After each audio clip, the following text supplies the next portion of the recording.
Hello everyone, welcome back to the Spiritual Nomad podcast and YouTube channel. Today I want to talk to you about 3 elements for a divine life. So let's just jump right into what these 3 elements are. I got my handy dandy whiteboard with me here today to help give a little visual. So if you're listening to the podcast, I am sorry that you can't see this right now, but this neat little square whiteboard is going to help me out here today. So first and foremost, the elements of a divine life, first and foremost, is meditation. So for me, what meditation has done in my life is it has helped me to clear out anything that could be in the way, any preconceived notions that I have of God, of myself, of my world, of my circumstance or situation.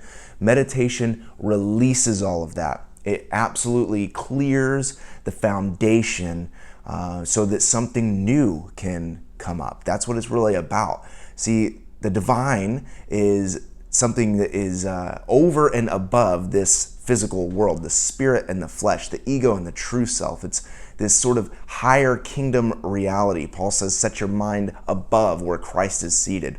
And if we're going to put on a sort of new vantage point, a new mind, a new perspective or lens, we need to rid ourselves and release ourselves of the current perspective, lens, paradigm, whatever it might be. And so meditation, we enter into meditation to release, to let go, to surrender to everything in the moment, right here and right now. And so many times we, think of meditation just as simply, something that we're going to do just in and of itself. And sometimes that is very true. We just meditate because we need to ground ourselves in the ground of being. We need to release any of these, projections of the ego and what have you. And that's exactly what we do. And sometimes that's it. That's all we need to do. We just need to sit in the naked now in the present moment. But I would say a divine life is taking it even further than that. It's now going into another level that we absolutely engage in that way in meditation. And then once we begin to go into that stage of meditation where we're releasing everything and we're purging and we're allowing that smoke screen to dissipate, now we move into the second place of prayer. And to bring a little understanding to prayer, many of us, if you've come from the Christian faith, you have probably a little bit different idea of prayer than what I would suggest and what I would believe Jesus would suggest. And so prayer isn't like yelling at your teenage kid laying on the couch during summer break, like, get up, do something now, you gotta make something happen. That's typically how Protestant Christians, charismatic Christians, approach God in prayer. We're yelling at him to do something that we want him to do. I would suggest that isn't prayer, right? Because you're bringing your own agenda to God and sort of manipulating him to have some sort of impact on whatever it is that you think should be a way that it isn't. And so what prayer in this way is it's out of meditation, it's out of releasing all of that, it's out of, just letting go of all of the things that you think should be. And then now this prayer turns into more of what I think it should be, is a dialogue with the divine. This turns into a conversation. This turns into something that is not just projecting your things on God, but rather asking some particular questions in a dialogue, as a good dialogue should be. It should be more like tennis, right? Like I serve and I hit it to you and then you bounce it back to me. And it's this back and forth volley. And I think that's more like prayer, because that's more like just good dialogue with any relationship that you are in. And so in that place where I've released everything, I enter into that place of prayer, and then I say, Spirit, what do you want to bring to me in this moment? Without judgment, without any sort of agenda, without anything like that on our side. Spirit, what do you want to highlight to me? What is an area that I need to be awakened to that I have not seen? What is about this situation? I think you could even bring up specific situations. Maybe there's something happening in your life that you really need to seek a higher guidance for. This is a great time to do that. But you've meditated, you've released all the things, you're ready to receive real information, wisdom, and knowledge from the Spirit above. And that's where meditation is crucial to come first. You're removing yourself, and prayer is asking, God, give me a higher vantage point. Give me a spiritual lens right now in XYZ, or even just in general, or even just for the day. Lord, what's my mission for today? What's something to do today? Sometimes it's, just sit in that meditation place. There's nothing, just be. It's good. Other times it could be God speaking to particular situations, circumstances. It could be even giving you inspiration and insight. Maybe you're an artist, you're a musician, you're a business person, whatever. God could be giving you and downloading to you insight when you ask the questions in prayer.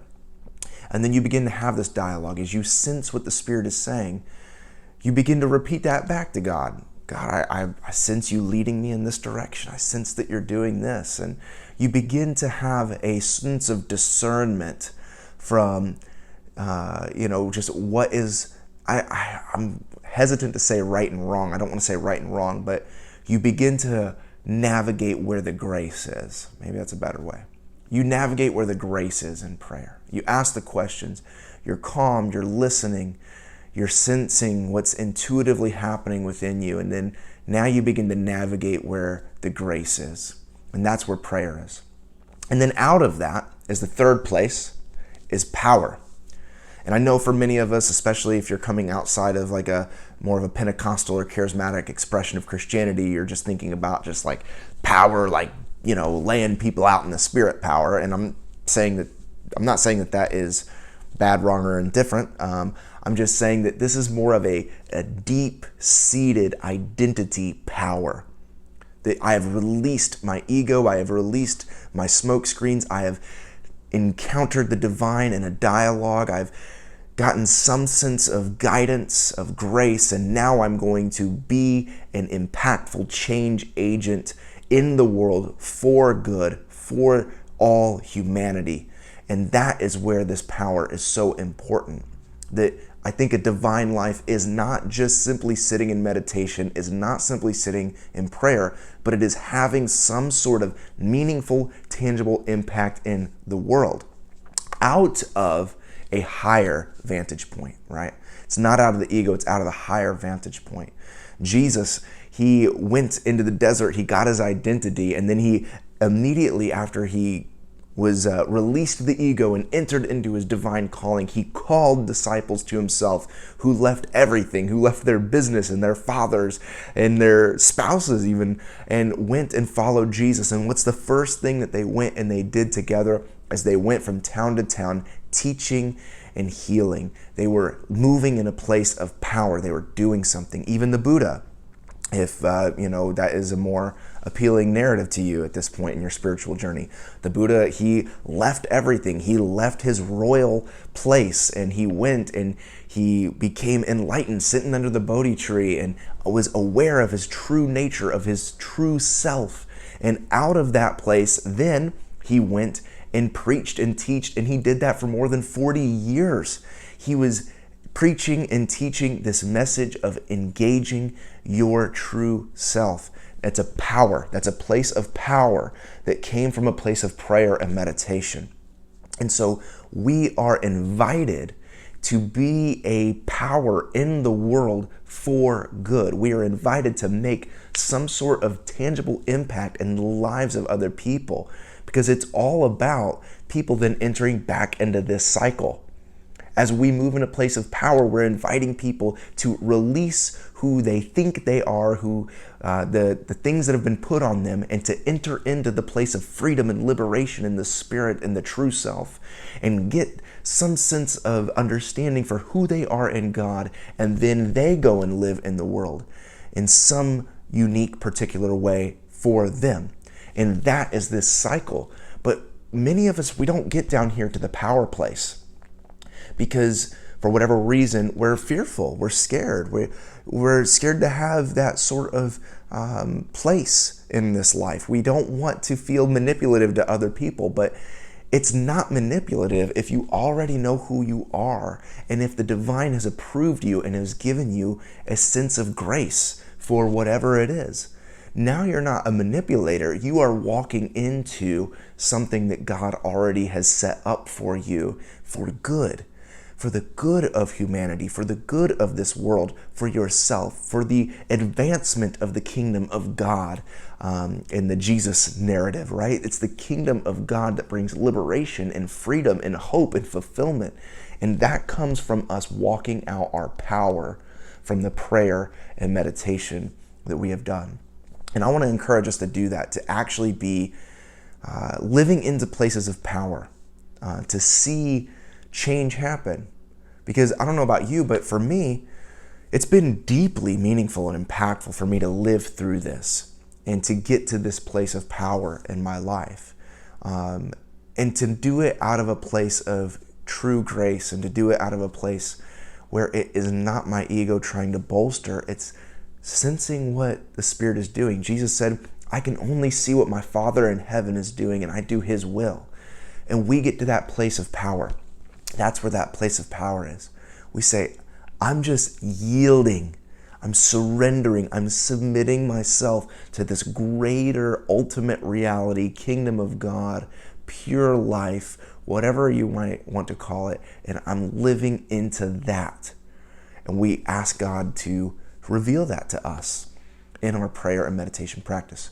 So in recap, meditation is clearing the playing field. It's releasing. It's sitting on the bank of the river and watching all of the things just float right past us so that we can have a sense of clarity without agenda or anything of ourself or ego.